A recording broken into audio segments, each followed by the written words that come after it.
What the hell is this? You encounter a Rubik's ship. It seems to have some shape-shifting attributes. Oh my god, I have no idea what to do with this. Let's just shoot it. Welcome everybody to the Falcon one-shot. On the agenda, we have OESE here today. If you're thinking the title is kind of cryptic and weird, the game itself is actually really cryptic and weird itself in a very good way. I found myself playing this for a while, not understanding half of what I was doing until I finally really clicked to me. But even then, I still have no idea what I'm ultimately trying to aim for because I normally die before I make any really significant progress. But this is a space exploration game that's all about decisions and the consequences based on your decisions over time. I can sit here and talk to you more about it, but instead let's get into the game and show you how it plays out. So we have two modes to start off with. We have normal mode and true mode itself. Now normal would be just like a basic run. True mode, however, is going to be an autosave before and after encounters. The Nox cubes, which I have not encountered just yet, arrive earlier. Power drains quicker and other little bits. So this essentially be like your Iron Man classic mode or something like that. I did relatively fine with normal mode, but I would like to see what these Nox cubes are about. So you know what, for the premise of this video, even though I might die, we'll check out the true mode instead. So let's go with that one. There's a small little cutscene over here, which, again, I'm still confused about as well. Like, this seems to be us, and we're leaving a planet that apparently destroyed, for the most part. And then we just get jumped into the game, and that's about it. Now, you can learn stuff about the game as you check out the menu over here, which we will be doing here pretty shortly, but, You'll understand my confusion here over time, but I still find myself really addicted to this game. I've taken it for a lot of runs now, ever since I started playing it, and I just want to get really far and find out what the hell we're doing. So, right now, I'm going to do something, and I'll explain to you soon what I'm doing here. Let's go with, that right here. Okay. This is our distance traveled. I cannot pause the game to my knowledge. I can't pause the game. So we have to get into a scenario before I can pause the game because this is all in real time.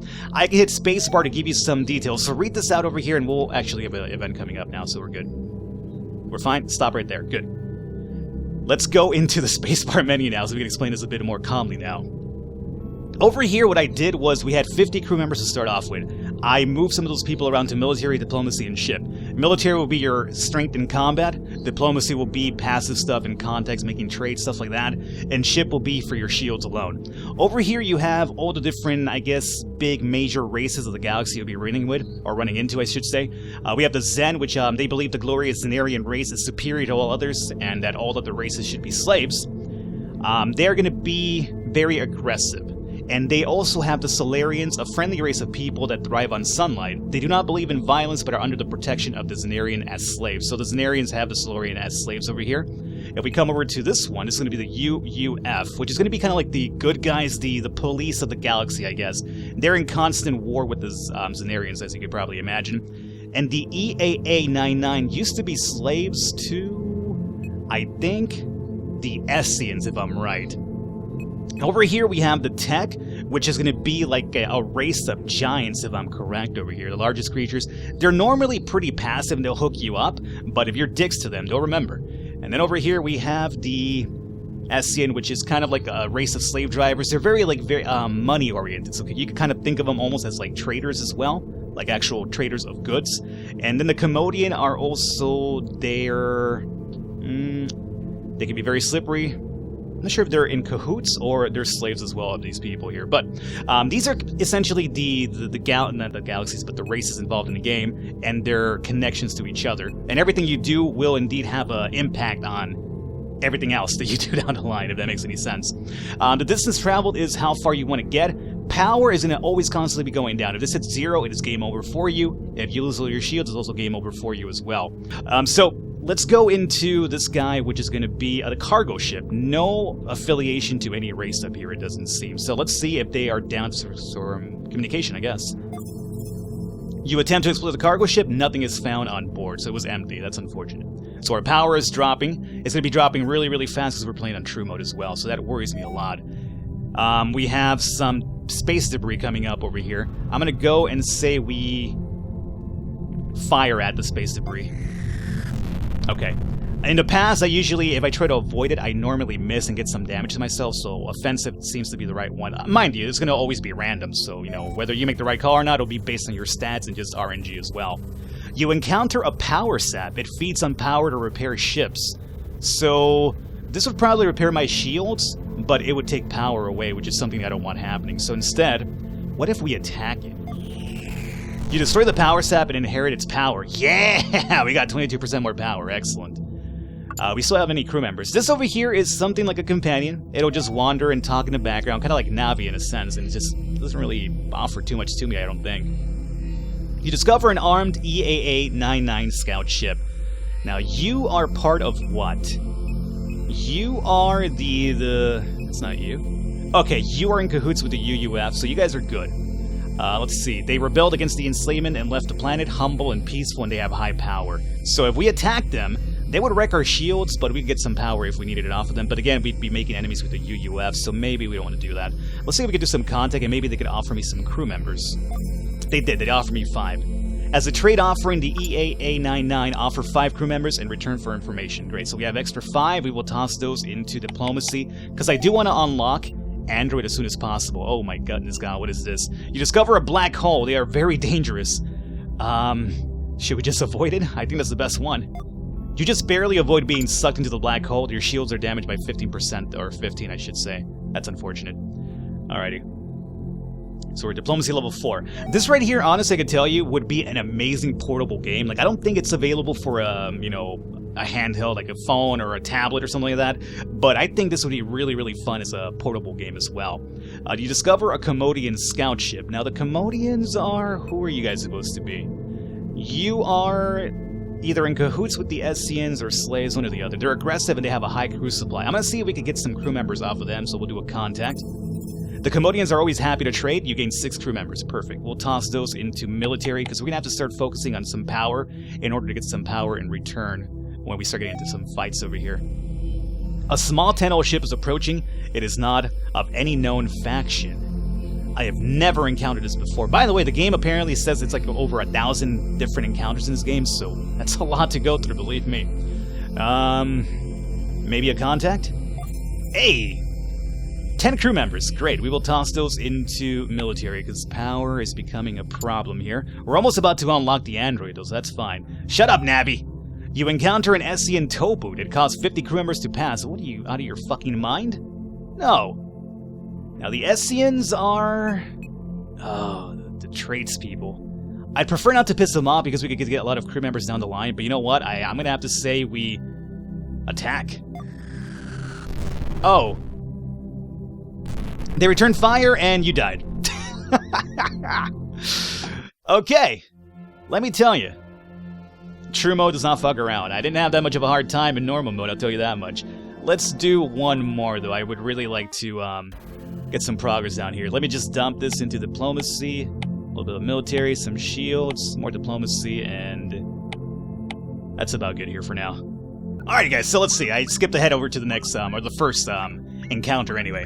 You encounter an incredibly rare creature called a nebula squid. Should I blow this guy up for some power? Does he have any power, maybe? I'm gonna say he just... Request ship repairs avoid peaceful or communicate. Let's see if we can communicate. You cannot communicate with this creature. That's unfortunate. Maybe peaceful would have been better, huh? Eh. He's a cute little guy, though, isn't he? Yeah. Beep, beep, beep, beep, beep. Alrighty. You discover a desert planet. Okay, so for this one, I think we definitely want to land. Maybe something good happens? The creatures on this planet are hostile. They eat 3 of your crew members. No! No, you jerks! You cannibalistic jerks! That maybe they're not cannibals because there might be just different creatures, which is, probably the case. You discover an Essean ship. Let's go in for a trade if we can. Your ship research does not impress the Esseans. They provide your ship with only 8 crew members. So at least it kind of makes up for what we just lost now. So let's go and toss that into more diplomacy, I'm going to say for now. You discover a volcanic planet. Oh, shit. I think we just, what happens if I shoot at this planet? Do you think it'll kill me in return? Let's try it. You fire at the planet's surface. The impact causes a burst of lava. You gain 5 power. Hey, it's something. It's probably better than contacting and getting down there and just having our ship disintegrate into little small pieces and whatnot. You discover an armed Onyxian scout ship. Now, you guys are the UUF, so you're fine. Let's go ahead and do a contact with them. They provide me with 3 crew members, and they expect me to be on their side if conflict occurs. So, We'll toss this into a little bit more military because our power is draining really, really fast here. You discover a scout ship. Okay. You are with the UFF, so let's do a contact. 3 crew members, cool. We'll go with power here. My shields aren't looking that great as well, but I think diplomacy at 5 is really important first, and then we just go with military powers for more power down the line. You discover, these are the giants here. They're normally really cool, and they'll hook you up for the most part, so let me go for a contact. Only 3 crew members, well, it's something, I guess. Let's go into more diplomacy. Obviously, the higher diplomacy, the better your trades also show up as well. You discover a war-torn Zenarian ship. So this has already been blown up. So they're like, you know, the galaxy bad dudes over here. So I'm going to try to blow this up and get some power. I got 10 power, great. And luckily, because it was already war-torn, it didn't have the capability to actually attack us in return. We have a new item, which is going to be the android. Perfect. So what the android does is once it charges up to 100... Oh, fuck. Once it charges up to 100, you'll be able to sacrifice 10 power for 30 extra crew members. So it's definitely it's a risk, but it can be worth it if you have enough firepower to, you know, make up the power in return from fighting other scouts and stuff like that. So this is a scout ship, luckily. I have a feeling this thing's going to just wreck my shields if I attack it, but I can use the power as well. Let's go offensive. Oh, nice! Because it was a scout ship, we were able to bring it down. We got 20 power. Perfect. However, as you can see here, we have a -1 with the Zenarians, so they are going to be more prone to attacking us in the future now. You encounter a Loxo farm. There are many of these farms that the Loxodontians started building once the mineral rocks they used to consume became too rare.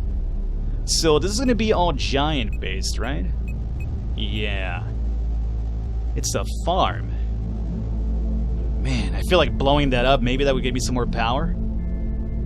But I don't want to piss up the giants either. Let's try it. Oh my god! You fire at the farm, destroying many crops. The Loxodonts are angered by this.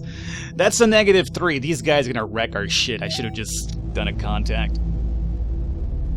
This is gonna be an actual Zenarian ship, not a scout. So this would indeed ruin us. So you know what?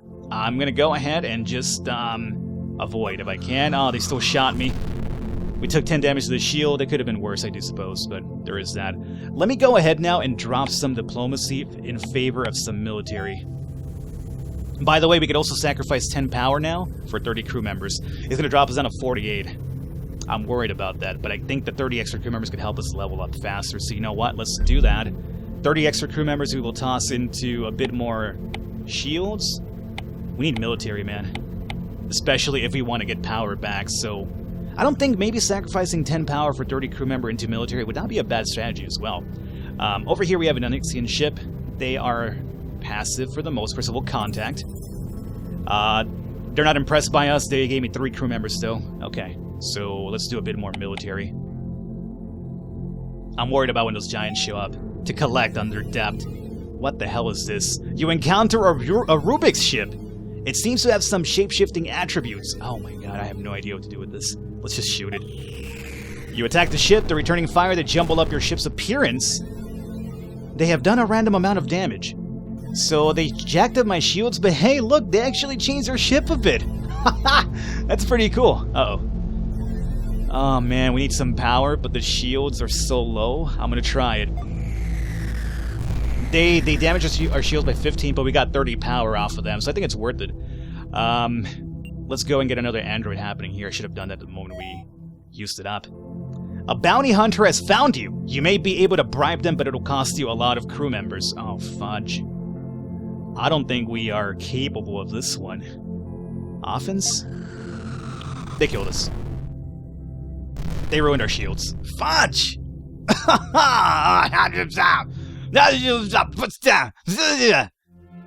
Well, there you guys have it. That is OESE for you. As I mentioned, it's a really, I don't know how to explain it. Like, it's so calm and collective, but at the same time, it just pisses me off because of the random events based on it. But it does seem like it'd be a really fun title as a portable game, you know, just because you can take it on the fly, make your choices, you know, take your time between choices and whatnot.